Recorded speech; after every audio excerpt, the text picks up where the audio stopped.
მოგესალმებით. დღევანდელი გაკვეთილის თემა არის ქართული სახელმწიფოს დაშლა.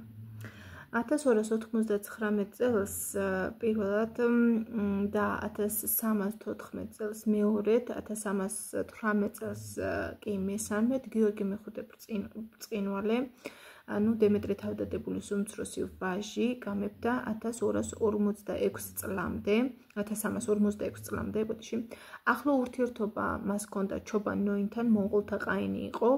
თავიდან მან განდევნა გიორგიმ გორში ჩამსხდარი ოსები მისი მმართველობის პერიოდში, რითაც დაამყარა, ასე ვთქვათ, პირველი დამოუკიდებლობისკენ სწრაფვა და საქართველოს განთავისუფლება, გაერთიანება, სწორედ აქ ჩაეყარა საფუძველი. მეორე ჩრდილოეთში გადაჰყვა ოსებს და იქ გაივასალა.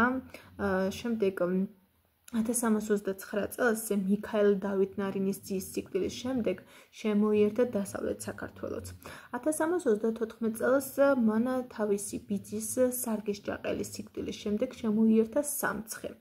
1334 წელს თავისი ამ სამცხეს შემოერთების შემდეგ ცივის მთაზე დასაჯა ურჩი დიდებულები, კახეთის და ქვემო ქართლის დიდებულები და ამით ასე ვთქვათ გააძლიერა თავისი ძალაუფლება აღმოსავლეთ საქართველოში. ხელისუფლების ხელმწიფის კარის გარიგება შექმნა კანონთა კრებული, რომელიც ითვალისწინებდა სოციალურ სამართლის წიგნი იყო და ითვალისწინებდა სამეფოს კარის ეტიკეტს, ხოლო მეორე კანონი იყო ძეგლის დება, ანუ ძეგლის დადება, რომელიც ქსნისა და არაგვის აერისთავების სამართლის წიგნი იყო.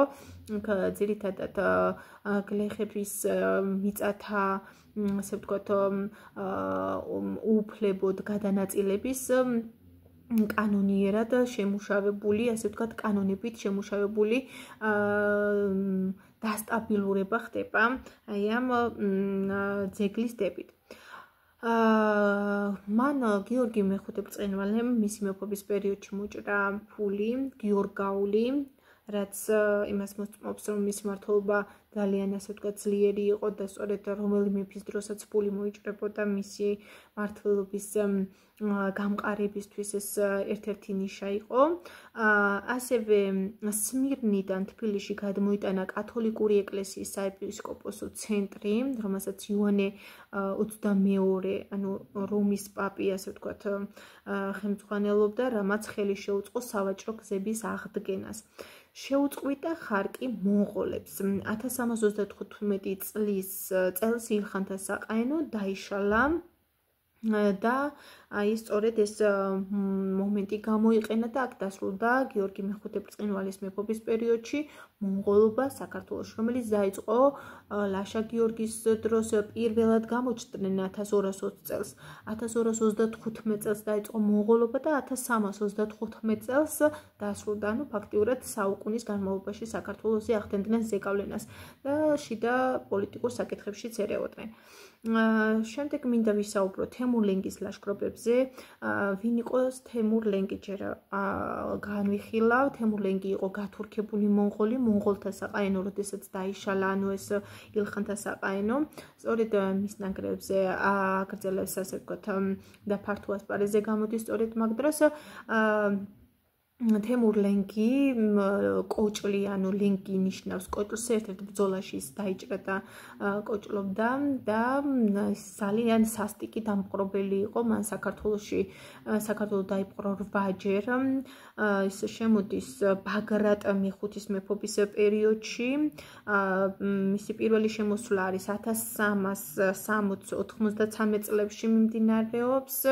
მეფობს ბაგრატ მეხუთე, ხოლო გიორგი მეშვიდის მეფობის პერიოდში შემოდის კიდევ 1393-1407 წლებში მეფობდა გიორგი მეშვიდე. მისი პირველი შემოსვლა, თემურლენგის პირველი შემოსვლა არის 1386 წელი, მეორე შემოსვლა არის 1387, 1394 წელი, შემდეგ კი არის ისევ 1394 წელი, მეხუთე შემოსვლა არის 1300 99 წელი, მე-6 1400 წელი, მე-7 1401 წელი და მე-8 არის 1403 წელი. 1403 წელს ის დადებს დასავლეთ საქართველოში ზავს. რის შემდეგაც 1405 წელს თემურლენგი გარდაიცვლება. 1407-1412 წლებში კონსტანტინე მეორე შეეწირა ყარა-ყოინლუს, ანუ შავბატკნიანების, ასე ვთქვათ, ბრძოლას. ანუ თემურლენგის ლაშქრობების შემდეგ თემურლენგის მიერ შექმნილი ეს უძლიერესი იმპერია დაიშალა თეთრბატკნიანთა და შავბატკნიანთა ტომები აკრძალებენ მის ნანგრევებზე არსებობას და ეს ტომები რა თქმა უნდა საქართველოს იპყრობენ და ეს შავბატკნიანი ტომი იყო, ტომთა წარმომადგენელი იყო ყარა-ყოინი, რომელიც კონსტანტინე მეორე, რომლის შემოსევასაც კონსტანტინე მეორე შეეწირა.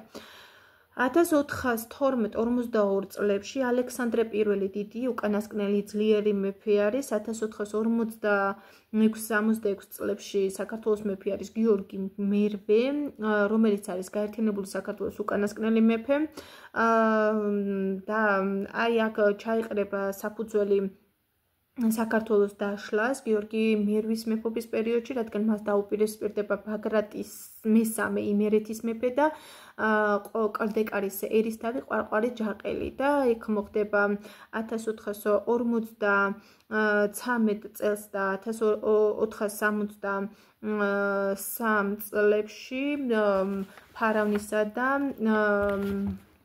65 წელს მოხდა ფარავნის ტბასთან ბრძოლა, რომელითაც ყვარყვარე ჯაყელს ასე ვთქვათ დაუპირისპირდება და შემდეგ 1466 წელს იმერეთიდან გადმოდის ბაგრატი და თავს აცხადებს საქართველოს მეფედ, ხოლო ბაგრატ მე-6 1466-73 წლებში მართავდა ის ქვეყანას, ხოლო 66 წელს კი ყვარყვარე მეორე გამოუშვა გიორგი მერვემ და მერვე და დაავალა ბაგრატიონთა ბრძოლა, არ შეებრძოლა, გადავიდა კახეთში, გახდა კახეთის პირველი მეფე გიორგი პირველის სახელით. შემდეგ წარიმართება ქართლ იმერეთის მეფე კონსტანტინე მეორე არადეთის ბრძოლაში ყვარყვარე მეორესთან 1483 წელს დამარცხდა და 1490 წელს კონსტანტინე მეორემ მოიწვია დარბაზი საქართველო ოფიციალურად დაიშალა 1490 წელს.